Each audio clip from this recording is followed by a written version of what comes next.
Good evening, everyone. This September 21st, 2021 meeting of the Lake Oswego City Council is now called to order. Ms. Linder, will you please call the roll? Mayor Buck? Here. Councilors Wendland? Here. Verdick? Here. Rapp? Here. Mbu? Here. Mans? Here. And Wynn? Here. Now, everyone, will you please stand and join us in the Pledge of Allegiance? I pledge allegiance to the flag of the United States of America and to the republic for which it stands, one nation, under God, indivisible, with liberty and justice for all. Okay. First up on the agenda tonight, we have public comment. And first up for that is Duke Castle. Mr. Castle, please come forward. And welcome. Wherever you would like. Yes, that's perfect. And I push the button? Oh, no, it's on, isn't it? Okay. Well, first of all, thank you, Mayor Buck, City Councilors. For the record, my name is Duke Castle. I'm here on behalf of the Lake Oswego Sustainability Network in support of a project we're undertaking with the city's Sustainability Advisory Board. The project is our 4th annual electric vehicle fair. It's Saturday, October 2nd. The event will be held at the United Methodist Church at 1855 South Shore from 10 a.m. to 2 p.m. One of this year's council goals is to begin implementation of the city's Sustainability and Climate Action Plan.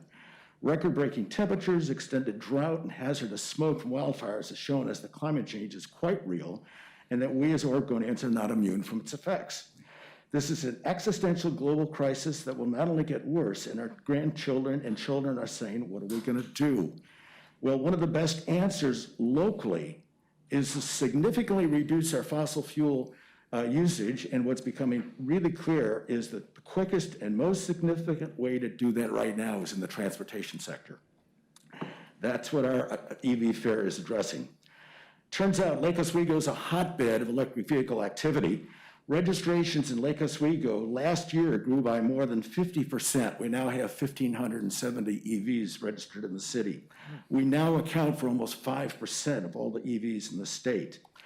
At our event, we have almost 50 electric vehicle owners showing their cars. We have probably 6 dealers that are going to be giving rides. And so not only is this going to be helping the environment and helping the climate change, but if you come to this, and I would invite all of you, Councilor Wynn, please bring your car. What you're going to find is that these cars are fun, they're fast, and they're economical. In fact, we know there are concerns from people that don't own these vehicles about cost, vehicle range, and charging. So we're going to have a special event, a pre-event Thursday night, day after tomorrow, on our webinar to answer the most frequently asked questions about EV owners. We're going to have a panel of 4 owners to do that. So if you come, you will have the opportunity to see an even better answer, which is electric bikes. And if I remember well, Mayor Buck, you even had a scooter or a skateboard. Skateboard, thank you very much. Feel free to bring that. So we're going to have a display of electric bikes, and for folks in my generation, electric bikes make getting up hills much better, so we think this is something open for everybody. So to summarize, start with our online question and answer event Thursday. It's Thursday evening at 6:30. It's going to be a Zoom event. You can register on our website, losn.org, and then come to the fair at the church October 2nd between 10 a.m. and 2 p.m. So thank you. I'm looking forward to seeing as many of you as can make it. Thank you, Mr. Castle. Appreciate you sharing that information. We're looking forward to it. There's no one else signed up for public comment, but is there anyone here that would like to come and speak? Okay, moving on. We have a couple of presentations to kick the meeting off, and the first is our appreciation of the 2021 Sustainability Interns. And so Ms. Linder's going to bring them into the meeting here on the Zoom. They're joining us virtually. So we're going to recognize these 4 special individuals who collectively served as our inaugural group of sustainability interns. I'd like to welcome Alex Ogdai, Ben Connor, Maya Rajani, and Kyla Schmidt to the meeting. Are they all here? Are they all there? Okay. I just see it. Hello. I see Maya's face. Earlier this year, these four individuals separately came forward on their own with a strong desire to serve the city. At that time, these students were either all attending school virtually or on a gap year, and they wanted to spend that time giving back to the community. From their desires, we created a first ever for LO sustainability internship program. I give thanks to Megan Phelan and Martha Bennett for both supporting the program, and to our past sustainability program manager, Jenny Slepian, for working directly with these four interns who successfully put together the Eco Home LO program, our first ever residential sustainability certification program. Since joining the City Council years ago, I quickly became very impressed with the caliber of student we have here in the city. These four students, however, really set themselves apart with their creative thinking, strong work ethic, ability to collaborate with one another, to work with the city team, and to successfully overcome challenges to produce what will be a program many families and individuals in LO benefit from for years to come. And their good work opens the door for future students to serve the city and have this experience. With sincere gratitude to each one of you, I want to pay recognition to your good work and tell you what an honor it's been to work with each one of you. We have certificates that we would give to you if you were here, but we will mail them to you and you will display them forever. Thank you all very much. We will applaud you. Thank you. Okay. This month is National Hispanic Heritage Month. So next I'm going to read our city's proclamation recognizing it. The history of our city is one framed by the contributions of community members of Hispanic descent, including many immigrants from Mexico and Latin America. Our Hispanic city employees, teachers, business owners, police officers, firefighters, board and commission members, and neighbors contribute greatly in talent, in shared culture, and highly enrich the city.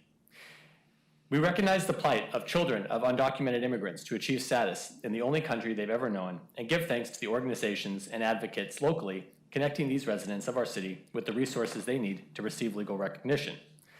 This critical acknowledgement provides the security and legitimacy all Americans deserve and matches our collective appreciation we as a city and nation of immigrants have for our brothers and sisters of Hispanic descent. Hispanic leadership at the regional and state level further provides important representation which strengthens our state and local community for all. We pay special recognition to our state representative, Andrea Salinas, whose dedication and leadership exemplifies the best of our state. Residents of Hispanic descent are the second largest minority group within Lake Oswego, and we're blessed to see Hispanic influence in daily life throughout the community. May we as a community continue to focus our energy on the recognition of our Hispanic community to empower our neighbors to leadership positions within all levels of government and within our business community and overall social fabric. By elevating the voices of our Hispanic community, we make the city stronger for all residents.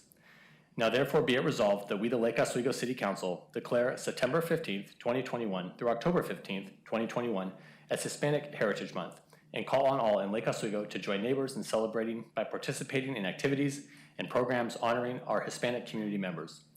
This month and all months, may we appreciate the many contributions of the Hispanic members of our community, past and present, and continue ensuring we best honor those contributions by giving real power to their voices. Signed this date, September 21st, 2021. And I'd just like to announce too that the city team is at the library is collaborating with Respond to Racism, LO for Love, and the Lake Oswego School District on activities for Hispanic Heritage Month. So be sure to check out the details on those on the city website. They have some good stuff going on. Okay, and with that, we are going to move into our first study session of the evening, which is an economic development strategy, a joint meeting with our Lake Oswego Chamber of Commerce. I'd like to welcome Liz Hartman, Jay Halliday, and Debbie Siegel from the Lake Oswego Chamber of Commerce, and of course, Mr. Siegel, our planning director, and with him is a consultant, Mary Bosch, with MHCAC, Inc. Welcome to you all. Thank you. Thank you, Mayor Buck.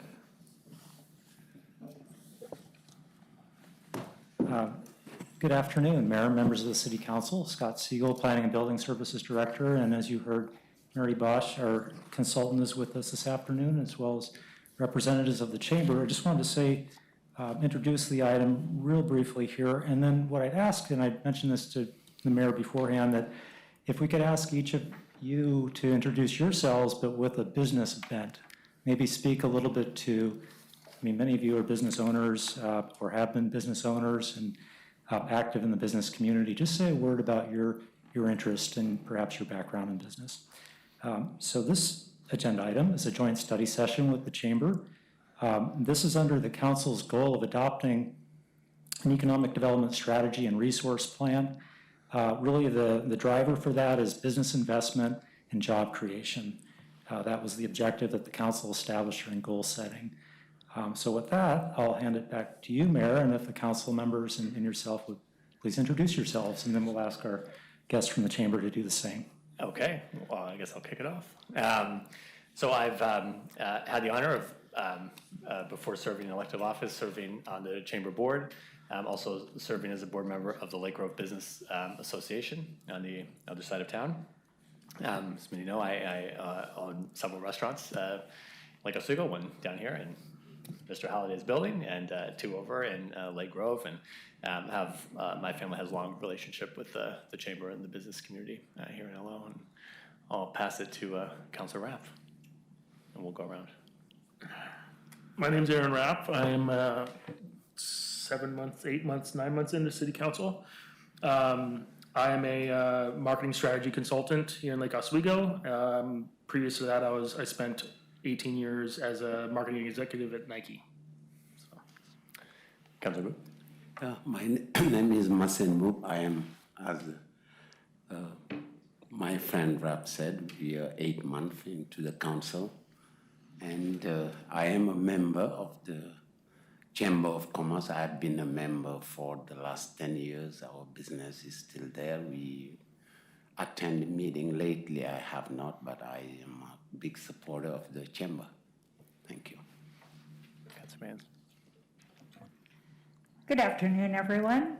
Jackie Mans. I have been on council. I was just trying to do the math in my head. It seems like a long time, sometimes.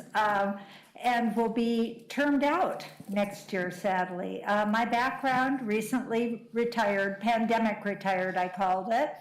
And just loving what we're doing here in Lake Oswego, and so glad that you're all here today. Thank you. Hi, everyone. I'm Councilor Daniel Nguyen. I've a little bit beyond, just almost past the halfway mark in my first term as city councilor. This particular topic is of particular interest to me. Like Mayor Buck, I'm also a small business owner.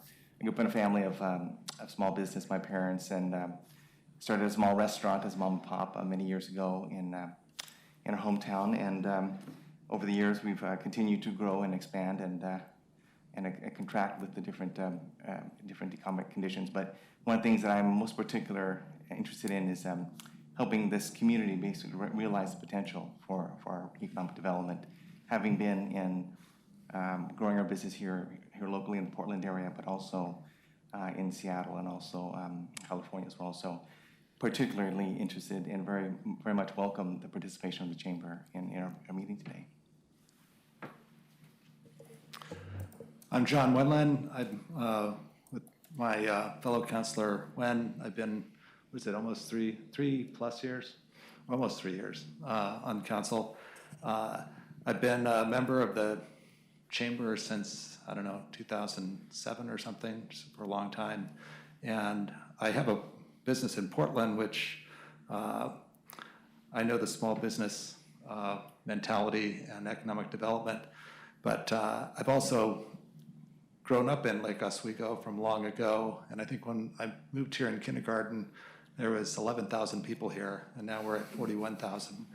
And I've always looked at one of the crown jewels that we've had in our community is a very vibrant and strong business community to serve our population. And a healthy business environment, a healthy school environment, and a healthy city environment makes for a great community where we always say where you can work, live, and play. And so I think it's very important to have a strong relationship with our business community and especially with the chamber. They're the leading advocate for businesses, and they're the glue that makes everything stick together.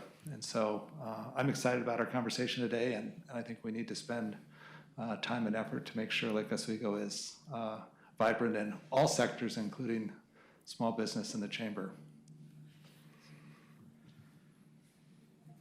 Hi, I'm Rachel Verdick, and I also am a chamber member, and I served on the board. I'm also a small business owner here in town. I've had a business for about 10 years, and the chamber helped me greatly get that business off the ground, so I'm very appreciative to everything that the chamber does and how it brings our community together and helps us thrive. So I'm also eager to be here tonight and have this conversation and continue having this conversation past this evening so we can be a vibrant community today and in the future. Thank you. Thank you, Mayor, members of the council. We'll keep going along this line here, and Mary, if you would please. Sure. Keep on. I'm Mary Bosch. My company is Markatech, and I have worked on a wide range of economic development issues for the last more than 30 years throughout the state and throughout the country. So I'm really excited to be with you all today. I am a resident of Lake Oswego, so I'm more than a casual observer when I look at the economic base every day. I'm Debbie Siegel. I have a small business in Lake Grove. I've been there since 2003 in the same location. I'm really proud to do business there, and I'm involved with the Lake Grove Business Association and the Chamber pretty much since I started. I'm also the incoming president of the Chamber. I'm Jay Hellenick. Some of you know me as either Miles or Terrence's dad, or Carrie or Sonal's father-in-law.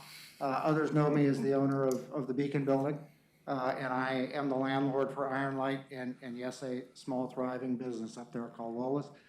But prior to my retirement, almost 6 years ago now, I ran one of the largest software businesses in Oregon. Viewpoint Construction Software across the last 10 years that I was there grew from about 40 employees to over 800 global employees. Strategic planning was important to us, great execution, and I was glad when our past president of the chamber asked me to rekindle the strategic planning effort for the chamber. And I think we have a lot to share and a lot to do in common with the city's efforts. So thank you very much. And I'm Liz Hartman, and the Chamber is 80 years old this year. I've been with the Chamber 3 years, and thank you so much for meeting with us this afternoon. You're not 80 years old. Well, thank you, everyone. And I just have a few comments, and I'll introduce myself too in a business context, and then we'll go right into presentation by Ms. Bosch, and the Chamber will be presenting on their strategic planning and possibilities for working jointly with the city. So by way of background, I've been a business owner in Lake Oswego along with my spouse. Not coincidentally, it was over there. We have owned and operated 2 businesses in Lake Oswego, providing personal and professional services to local clients, and in terms of my consulting history for clients across the Western United States. And so Lake Oswego is known this area is known as a planning mecca, if you will, and through the ambassadorship of companies like my former company and others in the area, we export that knowledge and transfer that knowledge across the country. So enough about me. One thing I wanted to do here is just to provide some grounding, and I'm kind of I don't want to say the dark swan or the black swan, but I'm going to give a little bit of a ground truthing here, so we're all starting from a common base of understanding or knowledge. There's a lot of information in the council report. I'm not going to go over that. You're all familiar with that. Our accolades, our awards, and the achievements that we've had in redevelopment and just general recognition for livability in Lake Oswego. One thing I would say is that our city, the city government, is not the first place I would go for assistance with a new business venture, and I'll tell you why. I believe we are courteous and helpful, and each employee here is a professional in their own right, an expert in their field, and I believe we do provide excellent customer service. but economic development is not one of our core services. Sometimes a major employer moves to Lake Oswego, and we don't know about it until someone sends around an article from the DJC or something on social media. Nothing wrong with that necessarily, but that's the status quo. Or we find out through social media that Money Magazine has recently rated us among the most livable places in the country. It's true. I think we're 13th, and we should be number 1. Okay, so great news, right? These things happen without much city involvement. I'll just be the first one to say that. There's not a lot of intentional outreach or economic development work that's generating those results. On the one hand, you could say, why worry? Okay, things are working here. We have great schools. We have a beautiful downtown and parks. Boone's Ferry Road will be done soon. It really will. Lake Oswego is a city on the move. I mean, we have a lot to be very thankful for and proud of. On the other hand, let's say the beloved neighborhood grocery store / coffee shop closes down and the building remains vacant for over a year. And the residents, your neighbors, begin asking whether anyone's at home at City Hall. Does anyone even know about this? Are they doing anything there? Okay. Or one of our neighbors has an idea for a new business, but cannot find an affordable space to lease, not necessarily the city's problem. Or she thinks she's found that space, but the city's parking code makes it infeasible. Or some other fees or permitting process makes it cost prohibitive. Okay, that could happen. It happens in other communities too. It's not unique to our town. Or let's say a major tech firm moves its corporate headquarters out of Lake Oswego. And where do we hear about this? The DJC. Okay? There's no outreach. There was no exit interview. Not even a kiss goodbye. All right, enough doom and gloom. The reality is that there's no one at City Hall that can tell you where you might find space for your expanding or relocating business, or help you connect with a small business administration loan, workforce training, or grants. It's not what we do. It's not a core service. Staff does not regularly attend regional economic development forums. We do, between Ms. Phelan and myself, we try to get to those meetings when we can, and we try to be strategic in how we use our time, but it's really not within our scope to do that on a regular basis. And there's no single contact at City Hall for business owners to navigate city regulations, which are more than just zoning. We have the finance department administers business licenses. We have planning and building for tenant improvements. The fire department does routine inspections of commercial spaces, and engineering administers the system development charges and the other fees. And if you want to host a special event, then you go to parks. Well, I think we do a phenomenal job coordinating amongst our departments and providing excellent customer service. But that's a decentralized and not a very systematic approach to things. Notwithstanding the great things that we've accomplished through redevelopment, which I think we have a lot to be proud of there and are documented in the council report, and the aspirational language in our adopted plans, economic development is, again, not a core service of the city. It's not central to our mission as we currently define it or understand it, and therefore, again, we have no centralized or systematic approach for helping business owners or prospective owners with their needs. And that may be fine. That may be the way, that may be the strategy or the approach that you want to take. So in the council report, we do ask some fairly direct questions about whether would you prefer to do nothing, which would be something less than what we're doing now, because we are doing something now, and that's described in the report, or should we take a basic approach, so it'd be a little bit more than we're doing now, or should we be more intentional and strategic and proactive in terms of economic development? So this question, along with questions about resource allocation and kind of development of a strategic plan, are really the key policy questions for the council. And as discussed in the report, the Great Recession was the last time this community came together and engaged in a discussion around economic development and adopted a strategy. 2010 is the document that's where we left off. And, now here we are in what we hope is the tail end of a pandemic, and the economic picture could be a lot worse in our community. We could be far worse off. Is that because we've done everything right, or is it by happenstance? These are questions that you'll want to consider. I know the Chamber has some really good insights on this as they work with businesses day to day. So in conclusion, the questions are, what are your priorities for business investment and job creation or economic vitality? And we'll return to that question at the end of the presentations. We do have some straw polling that Mary will help us help administer that I think are not binding. It's not a vote in terms of a decision. We're just looking for some guidance. And she'll also present, I think, some really useful data, some trends, and a framework for how the council might step through some of these decisions and ultimately develop an approach for economic development. Our partners over here with the Chamber will be presenting the Chamber strategic goals, including potential partnership opportunities, as we've heard. And then following your discussion and some dialogue, what we'd like to do is come back and do a straw poll on those questions. So that concludes my presentation, and with that, I'll hand over to Ms. Bosch. Thank you. Thank you. Unless you Thank have you. questions. Yeah. Thank you, Scott. That was great grounding for the rest of the discussion today. I'll have sort of a three-part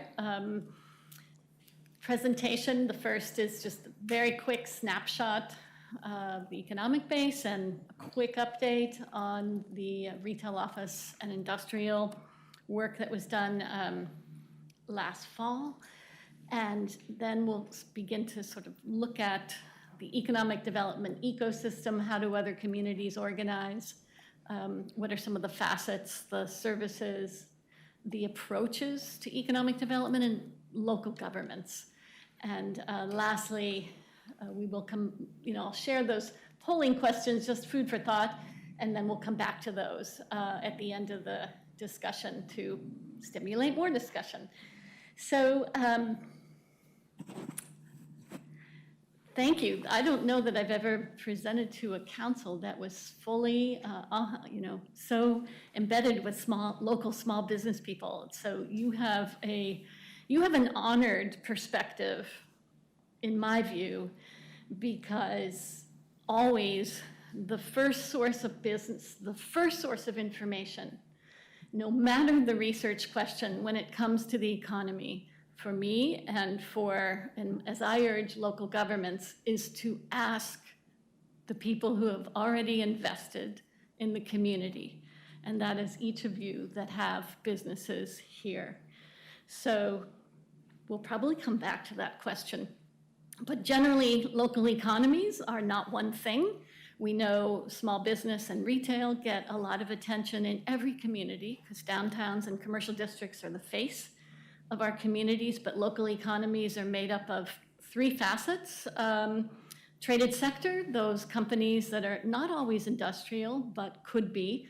Businesses like Jay's tech business that are exporting goods and services out of the community or out of the state, called traded sector. And they are in turn importing dollars into the community, which is why they are such coveted businesses, because without them, we don't have the capital base, we don't have the tax base in order to grow the rest of our community and to provide the quality of life services that we're interested in, because they're the largest contributors.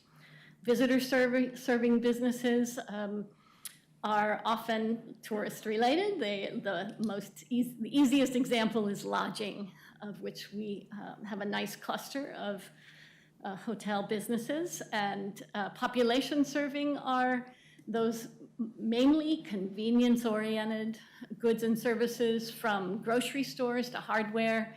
And there are certain businesses, certainly restaurants, fall across at least population and visitor serving, because you generally cannot survive without some of both of those markets. But as we just begin to think about the local economy, this pretty much covers the waterfront and also through the lens of who the target audience or market is. So quick economic snapshot. This data comes from our Oregon Employment Department, the most recent available. Wow, we do have a vibrant economy. If you look at unemployment, it's down quite a bit from last spring of 2020 to 3.5%. This is city limits. That's incredible. Covered employment is what those businesses that pay unemployment insurance and employ folks who are covered by that is what the Employment Department tracks. So this is not the whole view, but it's the most significant portion of our local economy. 2,500 firms, over almost 22,000 employees, 1.6 billion in payroll. 72% of those businesses employ less than 20 employees. That tracks very well with the national economy. Our largest industries, as you're all aware, I'm sure, are not manufacturers, but rather professional services, white collar. We are a white collar employment base, and we do have a good service base as well, but we're largely driven by office-oriented businesses. Live-work balance looks at the inflow. It's often a measure of how well are we doing at capturing people that live in our community with jobs and work opportunities. It varies in importance from one town to the next. It's a really big issue for Clackamas County because we're trying to reduce traffic congestion and keep people working closer to home. So this is a different set of data for those of you familiar with your daily balance sheet. Don't try to add these numbers up. They come from the census, slightly different and a different year, but we have of the workers that are employed by LO businesses, 90% are commuting in every day during a typical year. This is 2018 data. And of Lake Oswego residents who are employed in businesses who are employed, period, over 15,000 are commuting out every day. This doesn't account, I will say the census generally doesn't account for self-employed people that might be home-based, right? So that number looks fairly small in my view of the number of folks that are living and working in Lake Oswego every day. But think of this as a snapshot, high level. It's giving us the picture of far more people commuting into our community every day than commuting out, and people have to leave town often. Some of that is a factor of the very dynamic labor shed that we are a part of in Metro Portland, and the ease of commute from this community between the I-5, 43, and 99 corridors. So quick look now at how things are going from the standpoint of real estate markets. This is an update from last fall. This is the headline of the day many times throughout the day in real estate, that the office market is under a lot of stress and highly unpredictable. These same trends have not changed throughout the pandemic. We, as a market in the region, Portland's been somewhat overbuilt before we went into COVID, so therefore we are suffering, especially in this part of our real estate. So people, as you all know, you talk to everyone in the community, we know that we cannot forecast the hybrid models, the co-working models, the change in office format. It will change. And Portland, where vacancy rates are moving up to 11.5%. Now this, by the way, is CoStar data, the most current available. So those numbers are going up. That surprised me a little bit, that asking lease rates are also going up because costs are going up. Within our local office market, Cruiseway submarket is bigger than Cruiseway. It actually goes up to Jefferson and down to Boone's Ferry. So even though, of course, it's dominated by Cruiseway when it comes to office. Rentable space has gone up. Vacancies are now at almost 19%, and rents continue to go up. And the same is true with the Lake Oswego West Lynn submarket. The retail sector, I talk to retail brokers frequently because of just the clients that I have. Portland is notorious for not having overbuilt. We are so fortunate to have the emphasis on local neighborhood, unique neighborhood-driven, successful commercial districts. We crave that. Our land use laws, to some extent, keep us, or more than some extent, considerably keep us from sprawling the way many California towns and other parts of the country, of course, who are now sitting with many idle strip centers. And not having a sales tax that would encourage. Yeah. That's a factor, yeah. So while I do want to point out e-commerce, gets a lot of attention in the news. I get those quarterly reports from Census. It's still a relatively small, less than 14%, but growing portion of our retail. So that is another reason we're not overbuilt, because we had a lot of folks paying attention to that over the last 5 to 10 years in Portland, and we've had very limited supply coming online. So for small business people, we know, and I'm sure the chamber is well aware, if you cannot adapt, you cannot survive as a retailer, and that is true COVID or no COVID. Some of the key trends happening in retail now are experience-oriented retail. People will not stop shopping. They will not stop certainly going to restaurants, but they are looking for unique, authentic experiences, and that could be local business owners who are serving them behind the counter or working in the kitchen and bringing them their food, a range of things. Formats are becoming much smaller in terms of overall footprint, which is a real challenge for our national retailers. So Portland region, you can see these numbers are largely good. The vacancy rate, only 4%. That's considered full occupancy. And rents are fairly reasonable when you look outside of our region at $22.75 per square foot.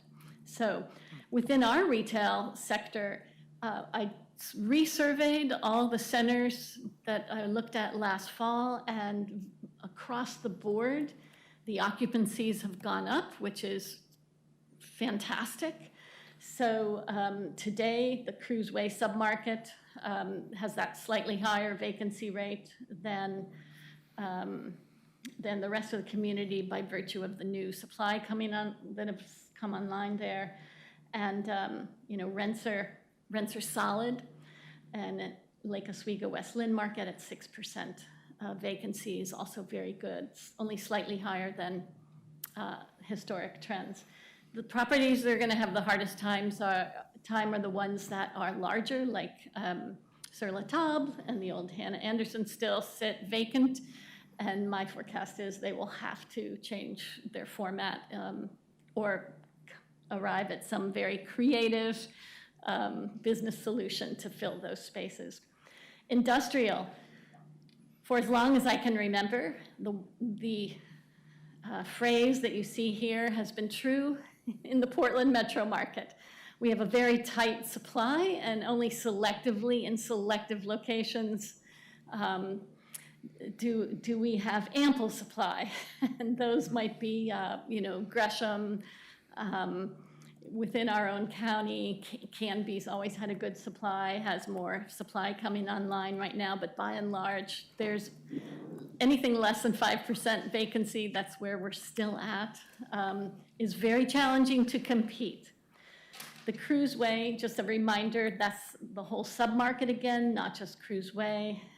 There's not much over there that's considered flex space, logistics, and certainly no traditional industrial, very low, 1.2%, and slightly higher in Lake Oswego, West Lynn. I know we do have, I noticed on Lakeview, a pretty large industrial space available, around 60,000 square feet, I believe, so I'm sure that'll get snatched up soon. The foothill slide here, at Scott's request, because of the wastewater treatment plant that will have to shift some of these industrial businesses. Most of the ones that will have to relocate are north of that Foothills Road.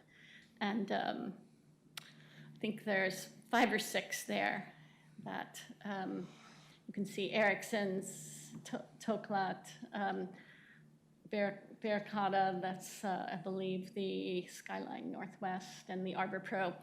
Largely Foothills has not had much investment for many, many years. Very low density, and I would say much surface properties for storage and parking, and I would call it an underutilized, invested industrial area. So moving to the economic development ecosystem, we could pick up this diagram and fill in the spaces, fill in the blanks in any community. Scott did a terrific job of describing the role of many of the city departments and how they engage with business development. You probably had several of these departments working when you, on the rapid response team, I think you call it, that worked with the new seasons coming in.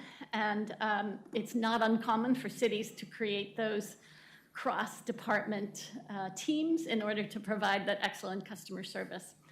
But so you're always balancing the priority projects at the city, those that serve quality of life as well as business needs, the requests and demands of businesses with, what can we realistically offer with the resources that we have. And so just to take a minute and look at the partners on the left side, we'll look at more of those soon, but we're so fortunate to have so many good partners in Clackamas County, locally, with the Chamber, with business organizations, and also throughout the metro region, who are very well organized and ready to serve.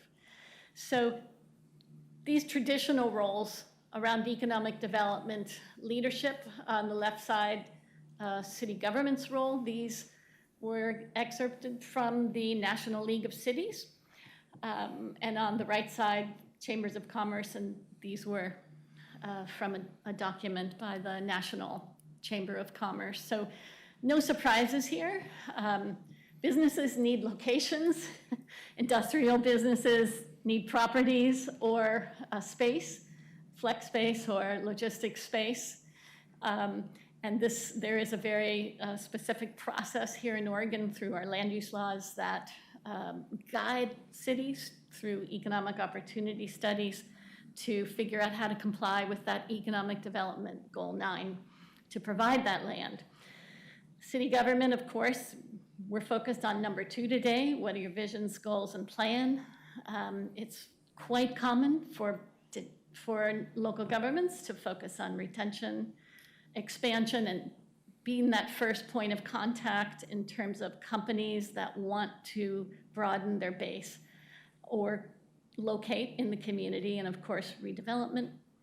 One-stop business services, you referenced that indirectly, Scott. That is probably, when you get past cost of doing business, which is always a very prime interest of any business owner, just having that ombudsman one-stop service. Don't let me talk to 5 people. I need one person to guide me through the regulatory process and issues. And then, of course, just those connections with the region, the county, and other cities. Chambers of Commerce are always known as the voice of the business community. That leads to the advocacy role that they often play in network building as well. And principal source small business education, community events, and sometimes tourism marketing as well. That is highly different from one town to the next. Here's a picture of how the cities around Clackamas County organize for economic development. The population figures, by the way, are 20 from PSU prior to the census, so they could change a little bit. But most of the cities around the county do have economic development departments, at least one staff. Oregon City, we're gonna take a look in more depth at them, have the largest staff. This, by the way, does not include the county, which also has, well, a shrinking number of employees in business and economic development, but about 3 or 4. Advisory committees, that's a real, just customized to the character, the needs and interests of each community. Oregon City just recently went through a strategy process, and so they have used an advisory committee for that. And a few towns, Westland, Sandy, have ongoing economic development commissions. Functions are pretty traditional. Business retention, business attraction, helping with a smooth, customer-friendly process, and keeping businesses connected to opportunities for incentives. The question around tourism, I ended up interviewing Samara Phelps, who is the director of Mount Hood Territory, our tourism organization at the county level, and she affirmed what I was seeing in conversation with economic development departments, that increasingly cities are taking on a tourism visitor marketing role. And sometimes that begins with branding, as it did in Oregon City, and Gladstone and Sandy have all recently finished the branding processes and now moved on to, Estacada did too, moved on to other facets of visitor marketing. So here's that snapshot that might be of interest as you discuss Lake Oswego's role. Can be, as I said, very fairly traditionally focused. They do have a staff person, however, that is a tourism coordinator, 2 FTE in perhaps they've had the longest running record of a economic development professional staff, and I would again attribute that to the demands of the large industrial base that they have.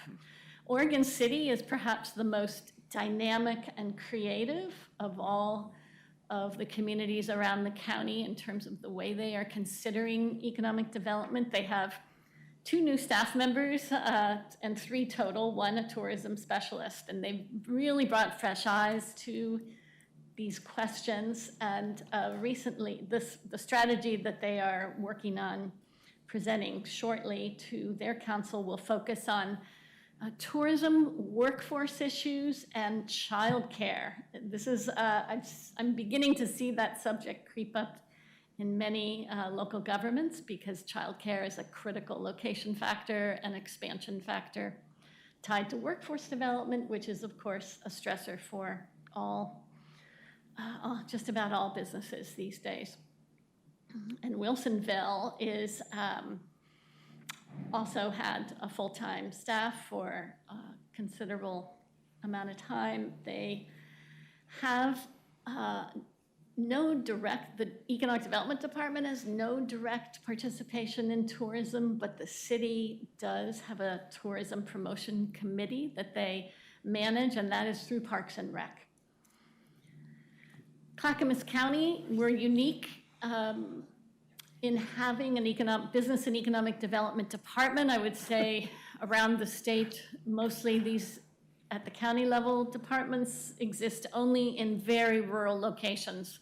This has been lottery funded principally for quite a long time. And they have been particularly adept at helping promote enterprise zones and strategic investment zones, helping cultivate industrial-ready properties, because that often takes a lot of strategizing at the regional level, and also targeted industry programs, agriculture, film, and TV. So they're working not out front necessarily, but behind the scenes, as are many of our local and regional partners on economic development, who are at our service and eager to be of assistance. So just to get you thinking, these are some questions that we'll pose in our polling. The visioning one won't be a poll. It's really the nature of this whole conversation. Where are we now? What's working? What might need to change? What are you aiming for? And then the polling questions will be around your priorities, the outcomes you hope to achieve, top goals or projects for action, and then consideration of some of the core services that we see other communities working on as a traditional part of their role at local government level. And we look forward to having this conversation. Thank you, Mary. And unless there are any questions from the council, we could just go right into the chambers, but wanted to pause and give you an opportunity. Okay, thank you. Okay. Good. Yeah, good to go. All right. Thanks. Well, thank you, Mayor Beck and city councilors, for hearing from the Chamber of Commerce today. Is it on? Maybe just move closer. Okay, great. There we go. You've already met our president, Debbie Siegel, and Vice President Jay Halliday. We have some of our other 22 board members here, not all of them. Emma Burke, Kurt Doctor, Matt Chrisman, Matthew Call, and Penelope Fain. And thank you. We also have Assistant City Manager Megan Phelan representing us on the board, and Councilor Verdict. We appreciate the opportunity today to talk to you about what the Chamber has learned over the past 18 months and give you a summary of our perception of past economic development efforts in comparison to today, and to propose some rekindled economic development to support the city and our businesses. When COVID hit, City Council approved a short-term strategy and funding for the Chamber to work with local businesses to provide resources and assistance. And we learned a few things along the way. Like neither the Chamber nor the city had a way to track failing businesses or how the new businesses were doing during these trying times. We didn't have a handle on BIPOC or women-owned businesses that were constantly being mentioned as the hardest hit by the pandemic. Businesses, we found, didn't really have time to see or manage information, and they really didn't know what information to follow during the pandemic. And businesses weren't aware of what the city or the county or other agencies in Oregon were offering and whether or not they could believe what they were reading. There were a few businesses that really didn't even have the basic skills for computers or communications, which was a little surprising. And many of our businesses don't have a business plan. The small businesses don't have human resources departments that can help educate themselves or their employees.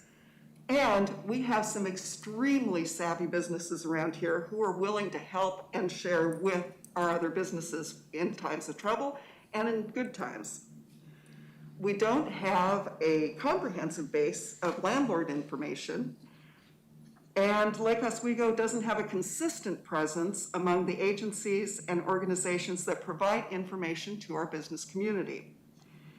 Local outreach obviously is more effective than information from national or county sources. It's much easier for businesses to believe local information.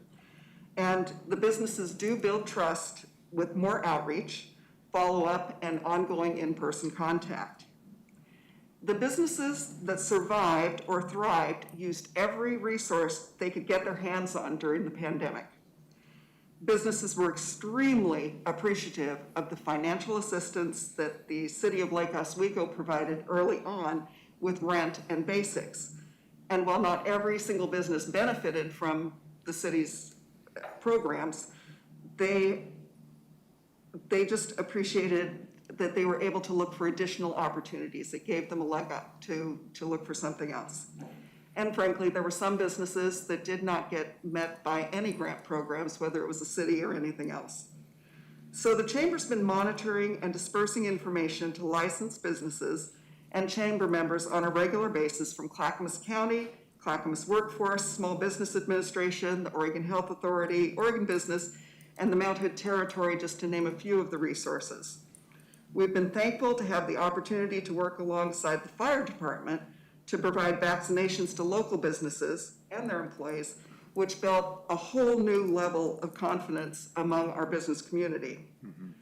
So in planning ahead, the Chamber's been working with the city's Kincaid interns recently on emergency planning for businesses and an education program for business, because you never know what's going to happen next. So with that, I turn the microphone over to Chamber President Debbie Siegel, who will talk about past economic development efforts. Thanks, Liz. I do want to kind of give credit where credit is due. The past chamber members and members of our community who got together in 2010 did put quite a bit of effort into writing the city's 2010 economic development plan. So what I did was I went through it very carefully with a mind towards what can we use from this document. And in reality, the vision statement in it is very applicable to what we're doing now. I feel we could pretty much pick it up and put it back on the page and begin again. There are also at least 4 strategies in it that are detailed and very specific about what the goals were of that plan and what some of those things are that we could do as a community to really make the business climate here more friendly, more dynamic, and more attractive to people. The chamber initially included quite a number of people from all different types of sectors, so I would like to make sure that everyone understands that the chamber does represent all different types of businesses from across different types of the sectors that Ms. Bosch explained. Economic development is not just bringing in new people, but it's retention. And you always want to keep the businesses that you have and help them become better and succeed. And again, that just means better salaries, better way of life for our residents here in Lake Oswego.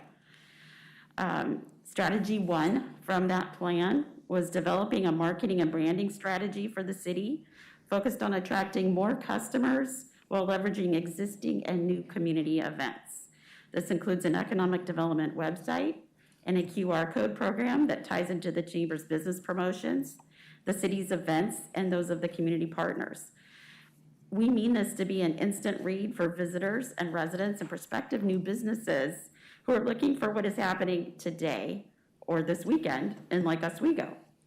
Directional signs and permanent sidewalk event boards are on our to-do list for this year. These items require cooperation between the Chamber and city, of course, to make that happen. The second strategy was leveraging quality of life and place. The Chamber is an advocate for review of the city's parking plans for downtown and Lake Grove. And we are also an advocate for a plan for arts programs and events that dovetail with the imminent arrival of Steinway, the Lawrence Gallery, the efforts of the Arts Council at this time, the Lakewood Center, and the potential that we have with working with the Sisters of the Holy Names. There are a lot of things that are coming together at this moment, and the community has a very big interest in the arts, and we believe that we can do a lot to help further those efforts, including the people that have small businesses around the arts. Strategy 3, provide exemplary city service to business. Can the city provide fast, reliable answers to questions about specific properties if somebody is coming in looking to buy a piece of property to invest in? Can a prospective business find out in a single phone call what is necessary to open a business in Lake Oswego? Is Lake Oswego truly able to operate at a world-class level of service? So we can move up in the Money Magazine ranks, right? Strategy 4, retain and recruit businesses.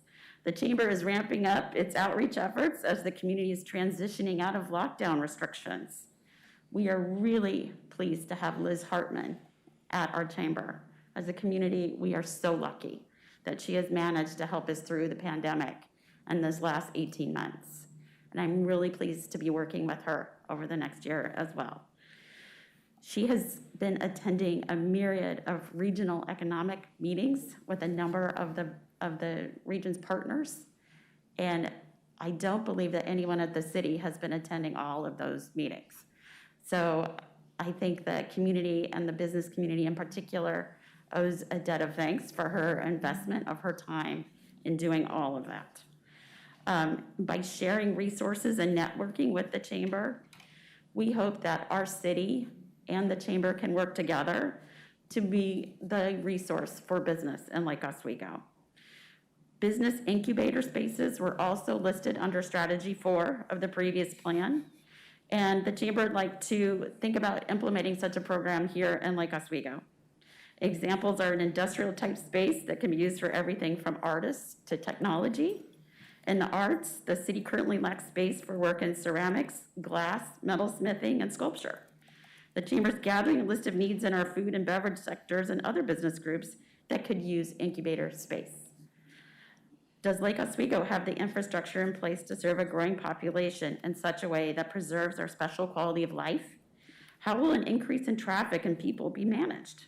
What needs to be in place before we see development in foothills? What is the best way to build momentum in terms of planning and investment? Neighboring communities are obviously ramping up their efforts, and Lake Oswego needs to do more than just stay even. We need to be able to differentiate ourselves from our neighbors. With the current conditions and the incoming surge of residents, not to mention HB 2001, we will have more people living here. We need to think ahead and be proactive and think about the ways that we can continue to be a wonderful place to live and do business. The past Chamber President, Christopher Boyer, identified strategic planning as an important element in the Chamber's future success and has appointed Jay Halliday to begin the effort. And I have Jay here to share his findings from the work that he's done. Thank you, Debbie, and thank all of you again for having us here and having this conversation, because I think it's not only topical, but really important as we reach some inflection points in our community. I mentioned before I retired, growing viewpoint very quickly, and there's no question that there's some amount of luck that's involved when you grow a business rapidly, or you grow anything. And luck is always a good thing to have. But I like to define luck as the intersection of preparation and opportunity. And as Scott was kind of detailing a little bit of his kickoff information, clearly he was identifying that while Lake Oswego has made some good strides and good decisions, there's been a pretty decent dose of good luck on the city's part for some of the things that have happened. And as somebody that made a large investment in this community, I will tell you that we chose as a family to do this. There was very little interaction with the city, after the fact, obviously, in building our building. But our choice to do what we did was based on our decision. It wasn't based on some economic development outreach, which, again, the city was lucky. I think we're lucky. But I think the question that we have to ask ourselves is, do we want to reduce that element of luck in our economic development? Do we want to just count on being lucky in this post-pandemic world, or do we want to be more proactive than that? And I think some of the things I'll outline can help us be more proactive more quickly. How many of you, as you were building and conceiving this new city hall, how many of you went down to McKinsey, to their location, the architects for this firm, or for this building, okay? So a couple of you. So McKinsey is housed in a building that I developed. The River East Center was a building that myself and the former president and one of the partners at McKinsey developed for our purposes. We worked with the Portland Development Commission at the time. It's now got a different name. But when we developed that facility, 15 years or so ago, it was really a hub of economic development on the east bank of the Willamette River in downtown Portland. As a result, I became a charter member and founding sponsor and board member of Greater Portland, Inc. We work with the PDC and other economic development task forces and organizations. So, I've got a little bit of dangerous background, and since our customers at Viewpoint were contractors, they're part of the economic development cycle. So I was in a constant conversation with our customers as they reached out and worked with their communities in economic development. So it was perhaps with some of those backgrounds that our prior chamber president asked me to lead a strategic plan for the chamber. But again, in technology, you kind of snap off the rearview mirror, because technology, you can't count on what happened before, right? Everything's in front of you. So you snap off the rearview mirror, you look through the windscreen, and so the type of planning that I led the chamber through was something that we call future intelligence, which is, as opposed to the SWOT, or the strength, weaknesses, opportunities, and threats. That's a more traditional form of planning. Future intelligence looks forward, and we try to say, what are we going to be in 5 or 8 years? And since we were, the chamber is a support organization for the community, we started our effort looking ahead for the community and came up with a pretty detailed plan of action items that we thought would make Lake Oswego truly world-class. And Daniel, to your point in our conversation the other day, it's great that we're on Money Magazine, but why aren't our aspirations to be a global first-class community? And I think those are within our aspirations. That's not crazy. So what we did was look forward, and the planning group that I had, it was a small group, but it was very diverse. It included a city employee, Jamie Inglis, who I've known Jamie for a long time through our families. The other people on the committee had lived in many places in the world, many places in the country. We came to this planning effort with the perspective of what are the elements that make great cities or great communities great on a global basis, not just comparing Lake Oswego to the way we used to be. Yeah, I think the document that we came up with is a very comprehensive piece that is something that we could build on in this exercise. But then taking that and specifically making it the chamber's strategic plan, we shifted the orientation to, okay, here are the items that the chamber, these strategic imperatives that the chamber needs to execute. And that has now been accepted by our board, and we're pushing that forward. If you look at the documents that we created, we didn't look at the aforementioned 2010 document that came out of the work effort between the city and the chamber. We didn't look at the 2013 or 2014 updates that were part of that. We wanted to have a kind of a white space view or a whiteboard view. But when we go back and look at them, as Debbie mentioned, there's a lot of common threads. And yet, even though there were some common threads, the city is a very different organization than the council is very different than it was 10 plus years ago. The chamber is definitely different than it was 10 plus years ago. So I think we have an opportunity at a really strategic time to put these efforts together and move forward. You know, it's been mentioned by everybody, the coming out of post-pandemic, all the cities are ramping up their efforts. We can't just, tread water. But I'm going to make you aware of something. If you didn't see it in the front page of the Lake Oswego Review last week, one quote, "I'm done with Oregon." Well, what does that mean? That means people are getting frustrated. with a lot of things that are going on in Oregon. And so we stand as a community to lose a lot of people that support the school foundation, that support the arts councils, that support economic development in this town, either through the businesses they own or through the businesses that they frequent. We stand to lose more than our fair share, because I know a lot of people that I talk to already own homes outside of Oregon and are actively considering leaving the state. I was part of a panel with our state treasurer 45 days ago on how do we keep Oregon from bleeding these high-taxed individuals, right? They're also high-income individuals. And why is that an important piece for us to think about? Because think about losing our tax base, losing our economic engine in a community like this. And we really have to work quickly to make sure that people have a good reason to stay in Oregon, even though they don't like a lot of other things that are going on here. They want to stay here because they like living in Lake Oswego. We have to be that factor that keeps our population here.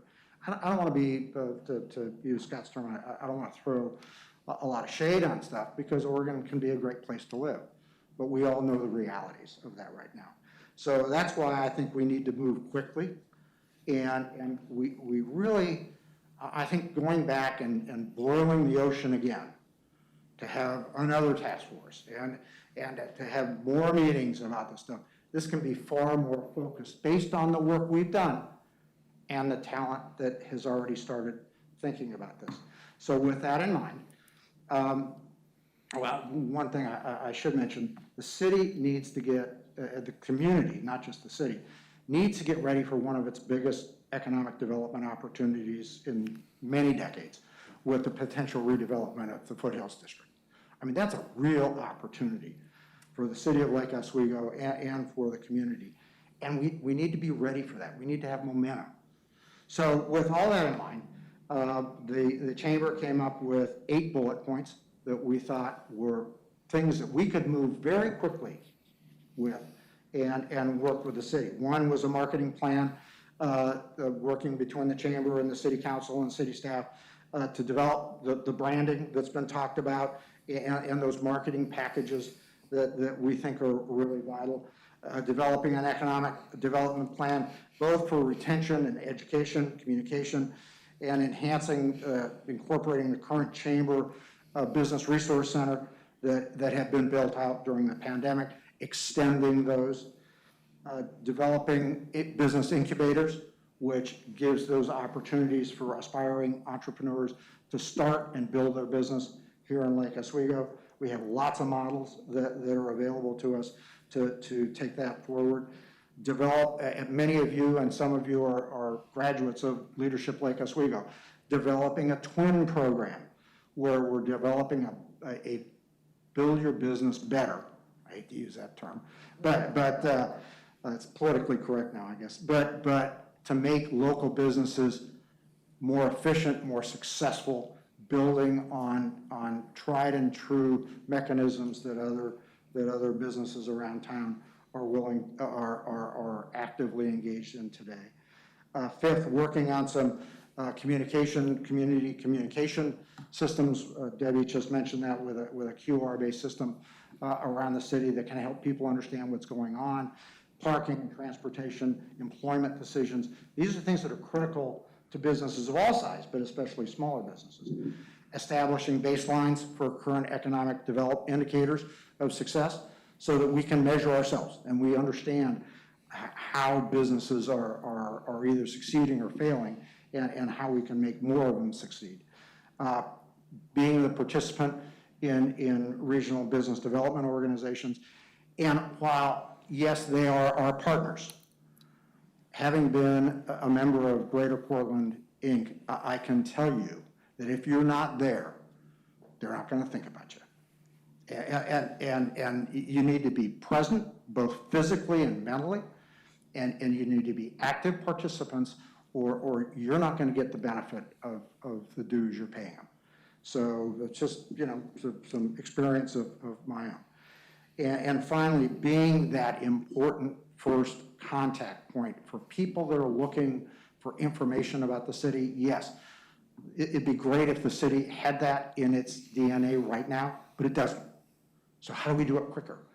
And that's something that we think as a chamber we're prepared to do and would like to partner with the city in that effort.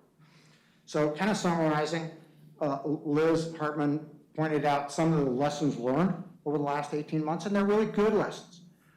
The pandemic was hard. I think all of us realize, though, this isn't going to be our first dance with something like this. The pandemic was our first experience in many generations of a black swan event. What happens when we have our earthquake? Guess what? It's going to be a lot of the same things we're going to have to put in place that were done for the pandemic to rekindle Oregon's and Lake Oswego's economy. And so it was important to take those lessons away. So Liz embodied a lot of that in her comments. Debbie was able to bridge between some of our prior efforts, both as a chamber and a city council, into the future. And what I've highlighted is we have an opportunity and a work product that's already developed that we can start working with the city very quickly to help us meet some of the deadlines that I think are closer than we think in the future. So with that, we have 4 asks of the city council.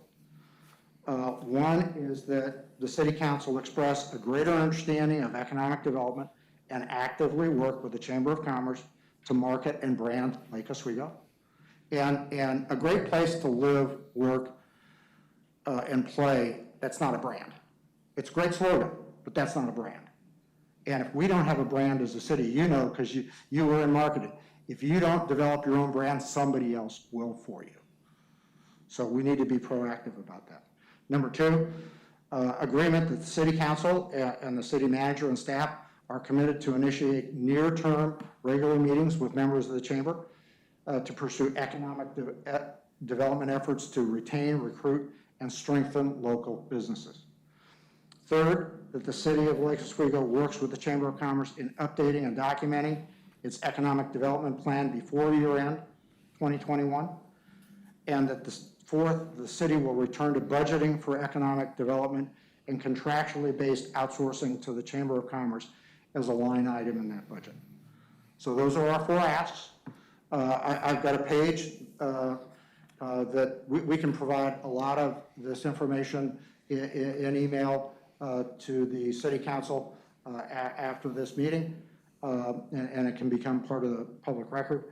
But we want to thank you very much for the opportunity and happy to either entertain questions for the chamber or pursue now the dialogue that goes into our further conversations about economic development.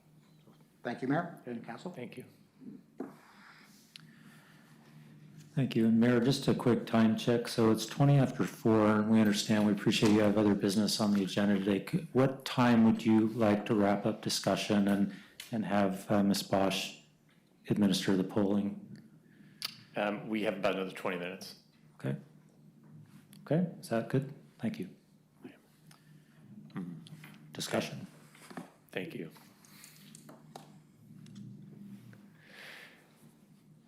Well, I'll open it up to questions, comments from members of the council. Councilor Wendland, start us off. Well, first of all, thank you, Chamber Board and Chamber members. Great presentation. I think from my perspective,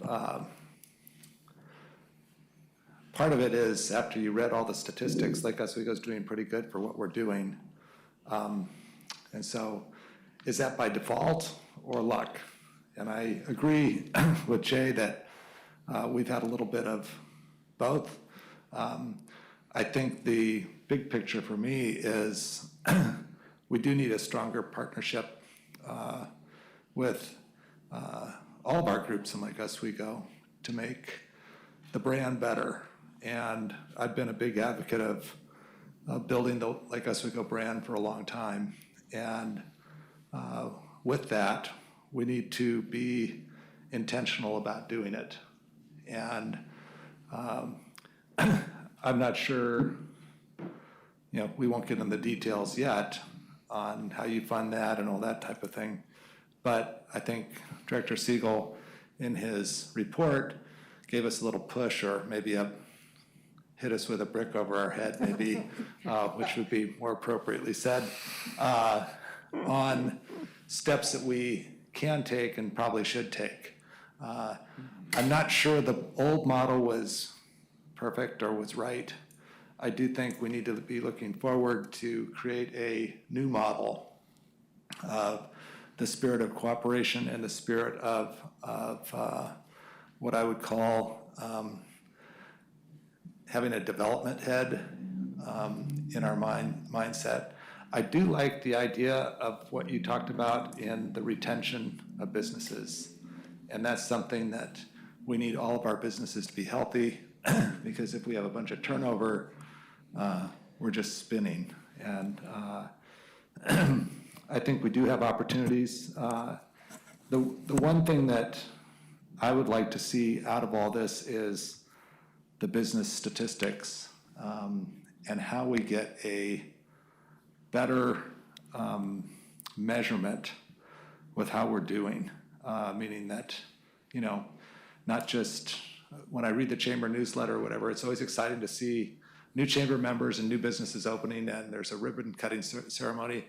We've had, one since the pandemic started, and we're going to have another one on the 23rd. That's sad.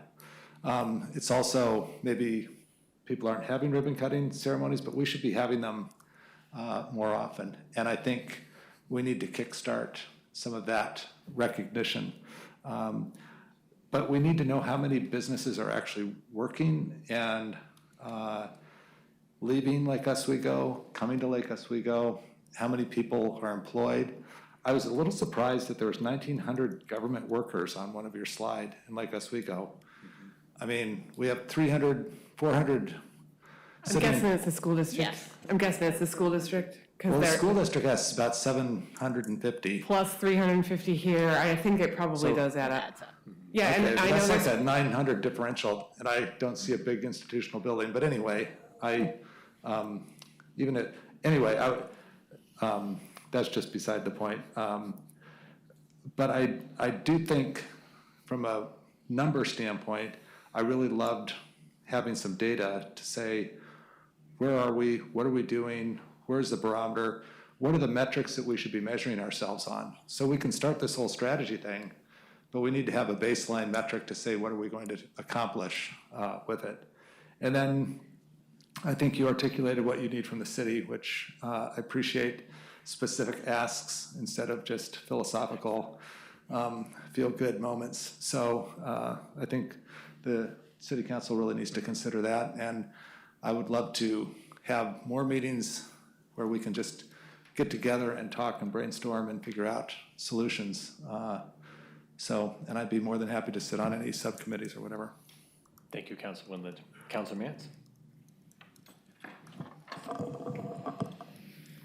I echo Councilor Wendland in a lot of what he said, but especially thank you for all the work that has gone into bringing this forward to us today.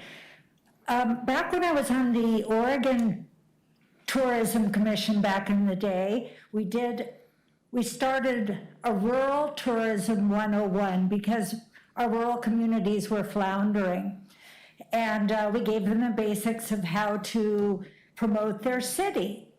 And it was super successful. And the reason why I bring this up is that it was so successful that once everyone sat down and looked at all the assets of their city, they go, we don't want to tell other people about this. We're not going, well, they can come and visit, but we're not going to tell them where the good fishing hole is or whatever the case may be. Lake Oswego has, in my view, a certain degree of that. Even though we have grown exponentially as a city, there's still a feeling of, well, yes, we want people to come in, but do we really want people to come in? As witnessed by some of our economic development strategies in the past. So I welcome anything that we can do to look at this strategically, to look at the brand, if you will. Trying to figure out what that brand is going to be a very, very interesting occurrence. I mean, we just started using the word tourism maybe 8 years ago as something that was a viable mechanism for supporting our arts program, for example. So I am in support of this. I think this is great. It's a way to move forward. I think we've got a lot we can do. Really looking forward to Foothills, for example. Jay, if you have any grand ideas, let's talk about that. Also, the Southwest Employment Corridor has been one of great interest to me forever. We have a high-tech manufacturer there that we could create a cluster around that particular business. So yes, we do have undiscovered assets. So thank you all, and I'll cede the floor because the mayor is going to Thanks, Councilor. cut my mic in a minute. Thanks. Councilor Rapp. Thank you all for coming. Anytime someone starts talking about marketing, my ears perk up. So I've been saying for quite a while, ever since I moved here over a decade ago, that Lake Oswego has had a marketing problem. And like you said, Mr. Halliday, if you don't tell your story, someone's going to tell it for you. And unfortunately, in Lake Oswego, we've allowed other people to tell our story for us, and we haven't taken control of that. I also, Councilor Wendland made a great point. If you don't have the data, you're not going to be able to do a very good job of marketing. And marketing is not all about creative. It's all about the art and the science. My mask is really messing me up here. I apologize. So everything needs to be rooted in numbers and data, and that tells you the story and tells you where to go in marketing. So so thank you for bringing that up, Councilor Wendland. You said that Lake Oswego has benefited from hard work and luck. I would also argue that we are also benefiting and can continue benefiting from opportunity. And that opportunity, I think we all agree, is what's happening in Portland and the economic development that we've been doing here with our restaurants and shops, attracting more people from other suburbs and the city coming into our great city and enjoying the fruits of our labor and the work that we do to make our city great. And then that therefore attracts more people to want to move here and buy homes here and raise families here. So there is a significant opportunity that we haven't tapped into yet, and that is attracting people from outside Lake Oswego to come and eat, play, buy, shop, etc. So it's a massive opportunity right now. It's like the stock market, buy low. Let's buy low right now because we'll reap the dividends in a decade. So thank you. Thanks, Councilor Rapp. Councilor Wynn. Thank you very much. Yeah, again, just to echo what all my colleagues have said. Again, thank you so much for coming and providing this to us. I think something that we are all very much looking forward to. Just a general question doesn't have to be answered at this moment, but I'd like to just, I was looking at your slide, Ms. Bosch, you had presented the grid of like the overview of Clackamas County cities, and one of the things I was looking in particular was whether each community, the particular community had an advisory board. I know that the chamber right now is kind of serving in that role, but it might be a question that we may want to ask ourselves. Certainly, the chamber represents most of the members, I assume, have a business or related to a business, but it may be beneficial also to have an advisory board, much like we have for many of other important priorities we have for our city, to be able to provide some citizen input as well too. That may not they may not be a business owner themselves, but they may have a perspective that may be helpful to us as council as we develop our policies with regard to economic development. So, okay. Thank you, Councilor Wynn. Councilor Mbu. Thank you. I'm again, very happy to see Liz and all the chamber members.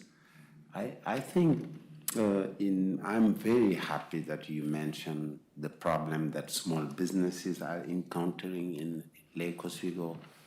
I'm an example of that in terms of my growth, in terms of, I remember Mayor Studebaker had to step in, to help me find a place. It's been, I think now 5-6 years I have not found that place. Even Liz was helping me because we have a waiting list that's getting bigger and bigger and bigger. And as you say, child care is very important in our community, but we don't have a place to put those children. And it's my line of business. I cannot find a place for even with anything I want to pay.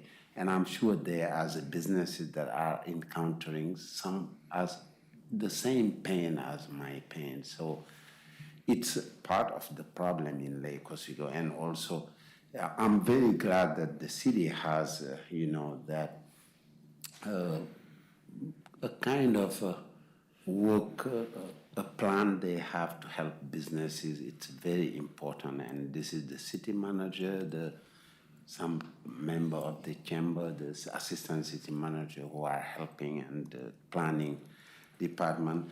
I think it's a good thing. Lake Oswego has that problem. I know it when I started my business, it was very hard, and it, chase away people who wants to come and grow. So we have to, and the idea of an ombudsperson that would be here to help business to, coming in or investing would be a very good idea to have in our city. We need that ombudsperson, that this is this person when you have problem, and we advertise it. The other problem Lake Oswego has is branding. It's very important. Like Lake Oswego, people, the story of Lake Oswego, the narrative of Lake Oswego is negative. It's very bad. I mean, I've been into conferences in Seattle where when they talk about Lake Oswego, they were comparing Lake Oswego to a city in Oklahoma in terms of, I almost was going under the table, but then that's when I realized that I really belonged here. I woke up and I stood up and told them, no, I think it's not true what you were saying. They say, how do you know? I say, I'm from Lake Oswego. They say, what? I say, yeah, I am from there. That's not true. It was a story in the review that they read about an incident and they generalize, and it's how people perceive our city. And like you say, if you don't tell your story, somebody else will tell it. And they will say it the way they want. So we have, it's up to us, it's us. We have to say that Lake Oswego is not only an inclusive society, but it is progressive and it's very open-minded and very thinking forward. And our council shows it, and you go everywhere, you see it, but we have to write. How do we write it? We need marketing people, we need other people to show that. In chats, if you see chats, even people who say, I want to move to Lake Oswego, you see someone, no, don't go. I don't know if you are seeing it. And others say, no, it's not true. But we don't need to be there. We have to show it in a way. I'm having trouble hearing you. So, yeah. So, thank you for coming, and I really appreciate what you folks are doing. We need to move forward, and thank you. Thank you, Councilor Group. Councilor Burdick. Thank you, and thank you so much for you coming today and starting this discussion, which I think is imperative. And I just want to say that I agree with what my colleagues have said, and I also fully support Director Siegel's kind of bold proposal that he's put out there. Mm-hmm. We may need to do some tweaking and looking at it, but I think that, in my opinion, is definitely the way we want to go. At least personally, that's what I'd like to see us do. And Mr. Halliday, thank you so much for helping the chamber with their strategic plan and moving forward with that, because I think it's critical that we do leverage opportunity and that we look towards the future, especially in terms of foothills, because we have great opportunity to do something amazing down there, but we have to really be looking forward and also looking how can we support the businesses there that might be displaced? Can we help them find other locations that they can, move to? In any time that we have maybe development occurring, I think that needs to be at our, the first thing that we're thinking about is how can we support these businesses so we don't lose them. And then also I think it's critical that we say, let's look at our whole portfolio of businesses within our community, excuse me, and where do we maybe need to focus on? What types of businesses do we need to draw in to truly make our community a well-rounded, thriving business? And we are a leader in so many ways, but I think we're falling short in terms of economic development. So I would really like to encourage everyone here is let's strive to be a leader in economic development, and sooner rather than later. Let's be somewhere that, our surrounding communities in Oregon and even outside of our state, they look to Lake Oswego of how you can do this and how you can do this well. And we've got the talent. We've got the, an amazing community that's going to support us. We have an amazing chamber who's willing to partner with us. Let's do it. Mm-hmm. Thank you. Thanks, Councilor Burdick. I can also concur with comments set up here. I think when we did the introductions at the beginning, we see the strong groundwork that's been laid through the relationships that we have. We have elected officials who are business owners in the community and who have ties to education, in the community. Former members of the school board. Liz is current member of the school board. We're all so connected, but I think what I've seen over the past years, we rely so much on community volunteers. We are all volunteers. You are all volunteers, and so we see these plans that get put together, and then execution is just impossible because we're just relying on volunteers to get them done. And that is obviously, you're going to get what you pay for, right? And so that's kind of what we've seen. I support the plan that's been laid out here. I think that going back, talking about those relationships, they really drive everything that goes on, right? People that know other people, that's how opportunities, become created. It's that networking, it's being out there. So we can just kind of open that fold, up a little bit more, see what we can do as a community to support businesses that would just thrive here, that would love to be in this community, but maybe just don't know that those opportunities exist, to help them get off the ground, to help entrepreneurs that don't have the experience writing the business plan or accessing capital, and just to overcome those barriers, while we're also looking for established businesses that would love to be in Lake Oswego, but maybe don't even know it yet. It's having a group that's engaged with the business community. Mary, like you said, just know a better sense of what's going on and being engaged in the business community. I think that's where we start with a strength, that we do have a really engaged business community that's willing to come to the table. We have a city council that's also wants to be at that table and is ready to be engaged. I think that's what you're hearing here today. And so I support this work going forward. To our city, when it comes to, how we fund this, I think that's our next conversation too. I've talked a lot about in the past about our business license fee, which, as you know, right now goes to absolutely nothing. And if retooling that, modernizing that program to make it an investment that the business community is making and leveraging, then the other support that the chamber receives, I think, is be a good plan that we look into as we go forward. So I'll stop there. Yes, Mr. Some of this conversation made me think of two quick bullets.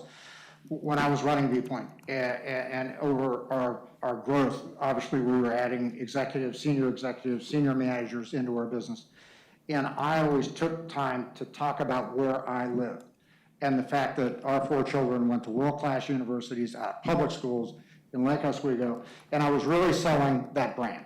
And I'd bring our investors who were not from in Oregon, I'd bring them out here, and they were amazed that a community like this was so close to downtown and yet so far away. And they were really, it gave them a new view of what communities like this could be. And finally, a quick story, the late Sam Blackman, who was, grew up in Lake Oswego, product of Lake Oswego schools, very successful running elemental technology. Sam and I served on a number of technology boards in Portland. And this goes back 12, 15 years ago when we were having trouble recruiting technology workers to Oregon. It was hard to get people to come. And finally, we were tired of listening to all the babble from economic development and business, the chamber and stuff like that. Finally, we took it on ourselves, and I called Sam, I said, listen, let's each throw 20 grand in a pot, and we developed it, and there were like 10 of us, and we developed a video, and we put it online, and we made sure people with technology backgrounds in places like Buffalo, New York, and so forth, saw that during the winter. And guess what? That helped start the flow of technology workers. I mean, Intel's had a strong technology base for years in Oregon, but different than the kind of skills that we were looking for in terms of programming and so forth. And that really was successful. And so sometimes it just takes a little spark. And as you said, a little bit of marketing to get that ball rolling. And that's, I think, really what's in front of the city right now. Thank you. Yeah.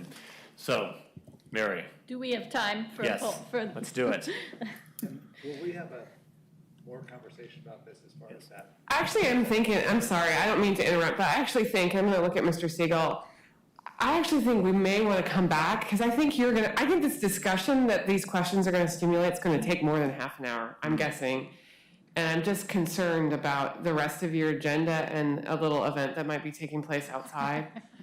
I do also think that we would want you I think to all of your points, you all made points about sort of outcomes that you might be looking for.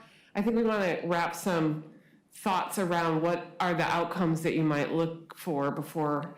I don't mean to put us off because I know that we want to keep this ball moving, but at the same time, I'm concerned about. We are here to serve your pleasure, so. Well, are there questions around that, or are we just gonna kind of vote and then? Do you want to do the straw poll part and then maybe that stimulates the conversation that we bring back? I don't want to cut this off because it's really good, but at the same time, pretty soon I'm going to want to cut you off. Why don't we just straw poll it and then? No, let's do that. Is that all right? Do the straw poll, we'll get a sense, and then that will actually start the frame for us to come back to talk to the council about what happens next. Received, I mean, the comments are really helpful Really so good. far. Yeah, I think so too. Okay, all right, thank you. I'm sorry, watching the clock. Yeah, I know. There will be 4 questions, and I will give you your instructions. You can complete the poll questions through your phone or your laptop or iPad. So if you log in one way or another here, is everyone able to do that?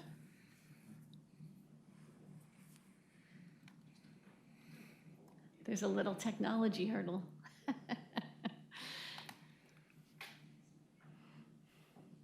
Let me know when you're ready. No one here is used to texting in a meeting, so forgive us. And I don't think I'm not gonna get your text. I'm just the medium.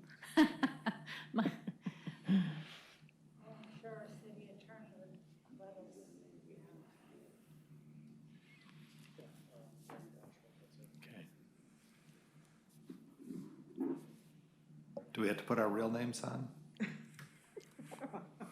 I can't even answer that. Make one up. That would be fun.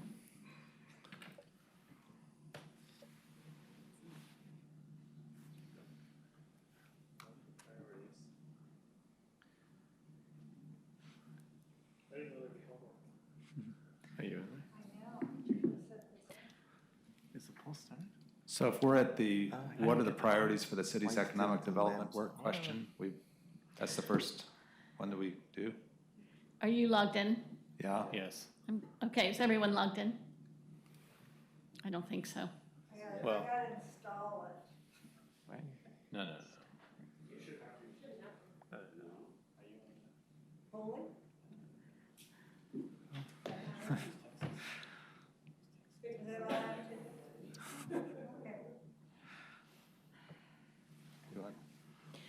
If your screen is giving you the option to submit your responses, I think you can go ahead and do that, but I'd like to wait till everybody can be in the same place. And I think there were 3 questions, and I think the first 2 were really just There's actually 4. entering, or 4, and I think the first few were just entering words, and then the 4th one might be one that we do at another time, because it involves some ranking. But That's a good idea. If we're doing it over text, how do we know the question? Okay, are you ready? Maybe for another time then. I mean, we've received some really helpful input.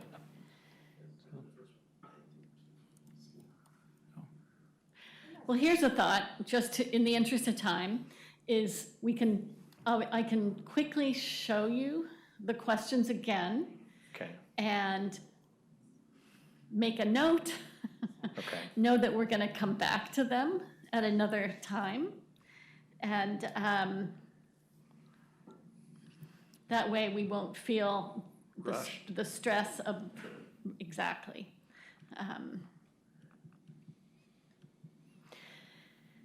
So these are actually the 3 open-ended questions. They overlap to some extent. The first is pretty obvious, priorities around the city's economic development work through the lens of we have limited resources, of course, and perhaps we may want to suggest a time frame, priorities for the next 3 years. I'm just throwing something out, just to narrow it down. The second question around outcomes that you would like to achieve, and those could be very specific. Those could be increased employment, and could be a sector you'd like to see grow. It could relate to expanding industrial lands. There's a big one. You can address that in any number of ways. And then your top goals or projects for action, I would say leaning toward the projects. The broad-based goal remains, investing in, of course, jobs and the means to successful employers. This is the ranking question that Scott referred to. These are the core services that you find in economic development programs. You may even want to tweak these a little bit before we do the ranking. So why don't I suggest that we email these questions out to all of you, and then you can email your answers directly to Mr. Siegel. And then we'll use that as the basis for a follow-up discussion. Please do not, as I always say, do not email everyone on the council. Do not email council distribution. Just email Mr. Siegel. Is that all right?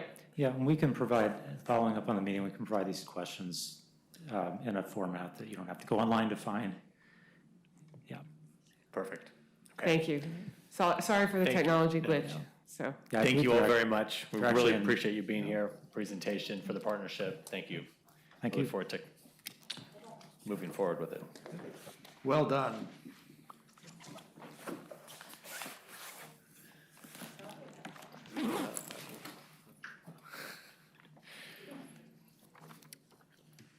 Okay, so next up we have the consent agenda. I'll entertain a motion to adopt the consent agenda.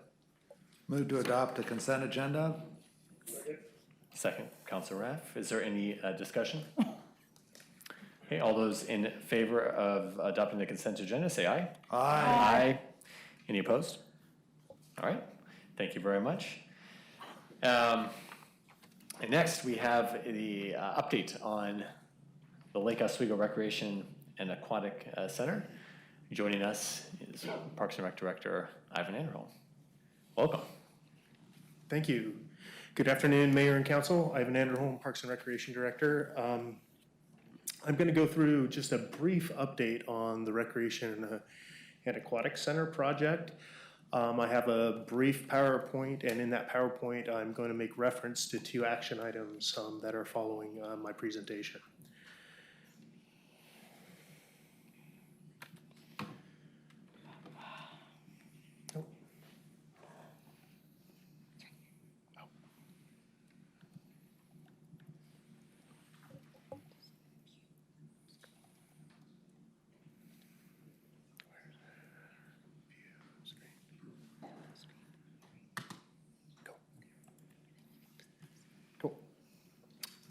So this briefing is, we're not asking for any action this evening, but I do want to give just an update on where we are working on this project. As you're aware, we're working hand in hand with the Lake Oswego School District.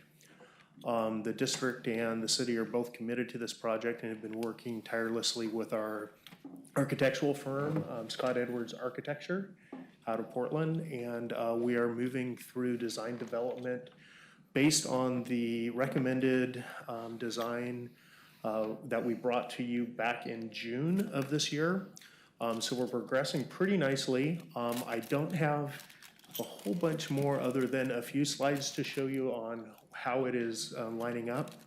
And when I get to the end, you'll know why I don't have any in-depth detail, because we will be back to City Council in probably late October, early November, with a cost estimate and more refined design development to show you. This right here is a site plan, just kind of to go over. I know that we've shared this before. I do want to point out a few small things about the site plan as it's been developed. Some of the features that we're looking at. If you start at the upper right-hand corner of the drawing, and I'll use the cursor here, you'll notice that this is the entryway to the existing golf course. It's not going to change, with the exception that there will be a northbound left-hand turn pocket that we will be suggesting based on our traffic impact analysis for the site. Circulation of the site is in there, also out there, both directions. Basic one-way circulation in front, and you can circulate back out, or you can use the secondary access, which will be on Overlook Drive. While I'm at Overlook Drive, you'll notice that the perimeter is basically green, and you'll notice that there's a little portion here, also a pathway here that look to be not on city property. That's because they are not. We are working with Lake Oswego School District, so our connectivity trail that will be a pedestrian trail from the neighboring neighborhood out to Stafford and Overlook, as well as our secondary exit will be actually on school district property. The Recreation Aquatic Center, this is a representation of on the site plan where it will be located in conjunction to the existing clubhouse and then the developed plaza area. This does represent the latest square footage, which is about 62,100 square feet. Over here, you'll see the new golf course maintenance facility and associated yard. Of note on the site plan, and I've shared this with some of you counselors and I think the mayor, the entrance plaza itself, the ground elevation difference between the new building and the existing clubhouse is that the new building itself will be 3 feet below the existing clubhouse, which gives us some opportunity not only for a horizontal plaza, but also some vertical separation between the uses of the existing clubhouse as we transform that into a flexible program space and also a small area for meetings, family reunions, and get together. So this plaza that you see on the outside of it will actually be 3 feet higher with a step down to the rest of the plaza area. The building plan, as you can see, looks a lot like the building plans that we showed you back in June and in July. As you enter the building, some of the refinement that we've been doing, and you'll see a little bit later in my presentation, I'm going to show a couple elevation slides. As you enter into the lobby, we've increased the room of the lobby so that you can actually see through the lobby beyond the hard building, also onto the golf course, trying to optimize the appearance as you come into the facility. The current plan also is on the north end of this new lobby is to be able to open that lobby to the outdoor, basically utilizing this lobby and the outdoor plaza as a space that special events, overflow for large type of sporting events can be utilized. Office area hasn't changed. Our group exercise space, this is our free exercise space, which is a large room that will have functional and other. Our gymnasium on the front massing, and then our new configuration of the pools. In the previous site plan and building plan that we presented in June, we had a triangular shaped warm water pool, and then obviously the competitive pool. Through refinement and design and our design team working with suppliers of the pre-engineered structure that will be the natatorium, we have found a way to create some efficiency in the design where the design will now be rectangular as opposed to an angled building, which has resulted in cost savings as well as efficiency in the pool. The extra square footage that we were able to put into the lobby area was accommodated without increasing the overall size of the building, but by reducing some of the circulation, this other down to a more normalized size so that we could indeed have an area that is more like a large community living room as you enter the facility. The aquatics, and sorry that this is a line drawing, but this is where we're at on the design level. We will be bringing something much prettier back to you in late October, early November. This is the competitive pool. The competitive pool is essentially a 12-lane pool with a movable bulkhead based on input directly from both our school district partners and also the community, swim community and water polo community. The decision was to make the primary swimming and competitive swimming to be in the orientation up and down. However, we are, because of the decking and the configuration of the natatorium, we are going to have basically spectator seating both on what would be the east side and the south side of the natatorium. That will either be removable or will be kind of like bleachers that you see in a gymnasium that pull out and push in, which will allow for an enormous amount of on-deck space when they're pushed in or not tipped up. The big change was on the recreational pool. You'll see that the recreational pool is now more of a square nature. You also see that the spa is separated, and it will be separated. I will mention that all of these pools, the gutter systems are at deck level gutter systems, so it's a flat transition. There's no step down into the pools. The competitive pool will be accessed. We'll have 2 lift accesses for ADA compliance. The warm water pool is accessed through a ramp system, and then we'll also have a small step down into the other, but it is fully accessible to that. The interesting thing about this facility when you're talking about fitness and general swimming of lanes in our polling of the community and interest in using the pool, and especially the warm water pool for lessons as well as for exercise, the configuration that the design team landed on was actually adding an additional 3 regulation swimming lanes that will be between 3 feet 8 inches deep to a little over 5 feet deep. The interesting thing is that this pool will be about 2.5 to 3 degrees warmer. And in water temperature, that is anywhere from 10 to 15 degrees in actual feel, because every temperature is about 5 degrees in feel. It will also open up to much more programming. Some of the elevation views on the concept. The bottom number 3 is the natatorium. The natatorium, we have not added windows and we haven't fleshed that out completely. But this is to give you kind of a visual reference of the massing of the building.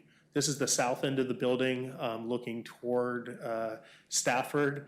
What you'll see is the competitive pool is behind here. This is a separate entrance to the competitive pool for competitive events, so we don't have to route people through our lobby. This glass area and these doors area, this is where the slide will be in the recreational pool. And then this area right here is adjoining rooms that are for parties or other functions. Moving up to the next building, you'll see the transition of the building as it transitions from the natatorium building to, again, the party rooms, entrance into a hallway. This is our mechanical, some of our mechanical, electrical, and then this massing right here is the gymnasium. At this time, this bottom building will be a pre-engineered steel structure for economy of the space, while this will all be basically timber built based on what we're finding right now in the market. Again, as you step down, this will be our group exercise room and then our lobby with the free glass flow-through portion of the lobby shown there. This is basically what you'll see from if you're in the clubhouse looking toward the building, the gymnasium in the back, lobby, and then this right here is actually our administrative offices. Again, this is just another view. Most important is this view, which is from the golf course side. This would be the south end of the natatorium. Here are the glass doors that lead out from the natatorium spaces onto, there will be a deck on the west side of the building that will be accessible from the deck.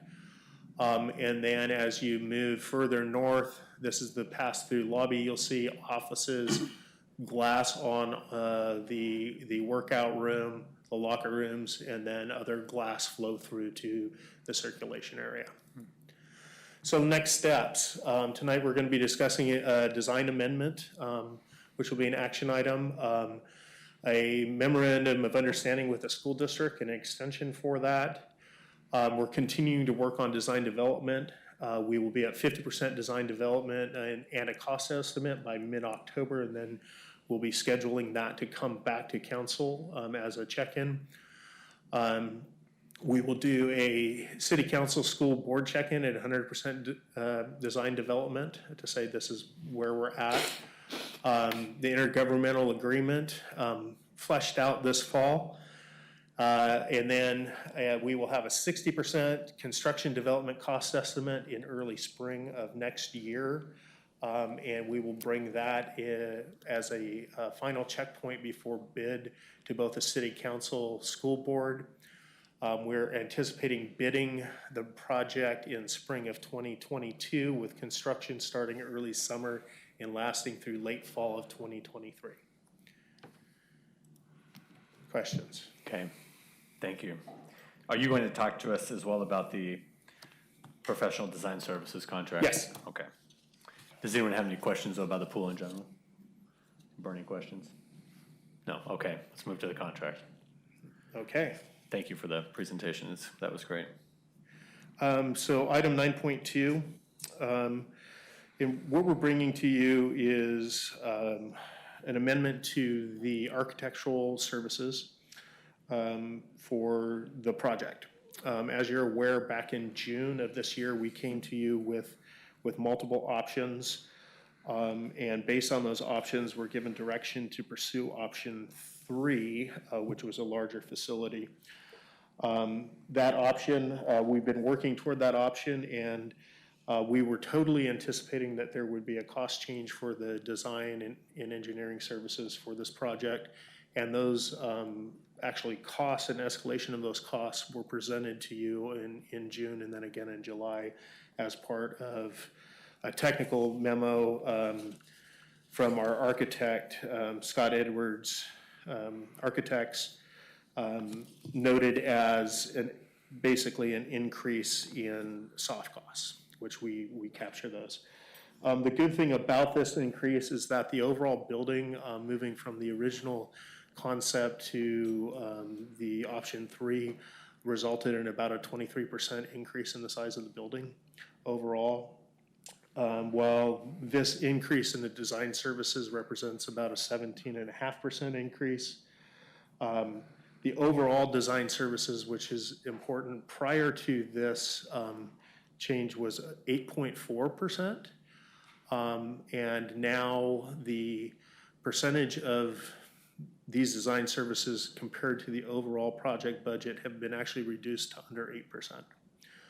So we worked to get some efficiency out of our architectural firms and their subcontractors to keep it very reasonable as far as the firm. So what we were asking for is authorization for the city manager to be able to sign the amendment, and it's Amendment 4 of our design service contract with Scott Edwards Architecture in the amount not to exceed $435,900. Is there a reason they want to do the fixed fee? On the architectural, it's based on their original bid. So when they did their original bid, they actually had itemized costs per hour. So when we went back and we negotiated this down from their original proposal with us, we went back and kind of held their feet to the fire of what it was. So it's really based on rate sheet that they provided for us when they originally bid the project. And then also knowing that at the front end of this project, regardless of the size and increase of the project, a lot of the work is done in the front end. And really this is finishing up work, and we were able to control a lot of the costs that we didn't feel were appropriate, such as like an increase in like landscape architecture or something like that. We just didn't allow for those types of things.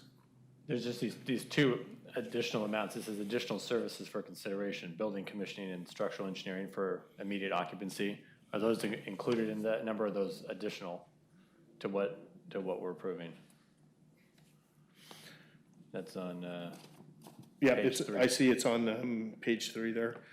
The building commissioning is if we want to officially commission the building. As far as the systems commissioning, that has to happen because we will have high pressure vessels in our boilers and those types of things. So that already happens. This would be an overall building commissioning. It's not a question. It's not a topic that we've really delved into. And then as far as the structural engineering for immediate occupancy, I will check on that, but my understanding was that should not have been an additional service, that was something that was originally in the budget, but I will find out on that. Okay. Yeah. Thanks. Appreciate that. Anyone have any questions on the contract? I'd like to move to authorize the city manager to sign a contract amendment with Scott Edwards Architecture in the amount not to exceed $435,900 for additional services in the preparation of 100% construction documents for recreation and aquatic center at the municipal golf course. Second. So help me God. Oh my. And we are done. I'll second. Second from Councilor Nguyen. Is there any discussion? All those in favor say aye. Aye. Any opposed? All right, so it passes unanimously. And then Mr. Anderholm, are you going to give us a brief rundown of item 9.3, extension of the MOU? Pretty self-explanatory. It's pretty self-explanatory. What this is an extension, asking for an extension on the MOU. We had extended it once to the end of September earlier this year. And in preparation of the IGAs and then also negotiation with the district, we felt as though we needed some extra time so that we could come together and really make the decisions on the IGA in agreement with everyone where we weren't under pressure to do it. Probably, and quite honestly, it was probably an oversight on my part when we asked for the end of September, knowing that the district was going to be going back into the classroom in early September and preparing for that all of August. So there there was a bit of distraction from being able to actually sit down at the table and go through that because it was not the most important thing for our partners on this. This is not an indication that we're not working well together. We are working well together. We are having really fruitful communication where we have open lines of communication with the district. We are discussing aspects of the IGAs, and I anticipate that there will be no problem sitting down with the district and actually getting through this. We're a lot closer than we were a month ago, and I anticipate a month from now that we'll be really close. We are meeting again kind of in a larger group. Councilor Wendland and school board member Wallen, the city manager, superintendent, myself, and Anthony Vanderberg from the district will be sitting down actually on October 8th to go through some of the details that we're still negotiating. And we anticipate that we'll have some fruitful success out of those conversations. But again, I want to emphasize that it's not that we're not working well together, but it just, we need a little bit more time to make sure that the IGAs are good. These IGAs will carry, the use IGA will carry for a minimum of 20 years after the facility's built. So we want to make sure that going into it, we're both happy and that we both anticipated any things that may come up or as much as we can. Okay. Does anyone have any questions on the MOU? Yeah. Someone like to make a? I would like, I move to authorize the city manager to sign the second amendment MOU. Thank you. Is there a second? can I do a friendly amendment and say it's the last extension? I'm just kidding, no. Yes, second. Kidding. Any discussion? All those in favor say aye. Aye. Opposed? All right, passes. Thank you, Mr. Underhill. We appreciate it. Thanks for the update. Is there any information from council? Officers? No? Okay. With that, we are now adjourned. We'll see everyone for the party. Thank you all very much. Yeah. Let's go party.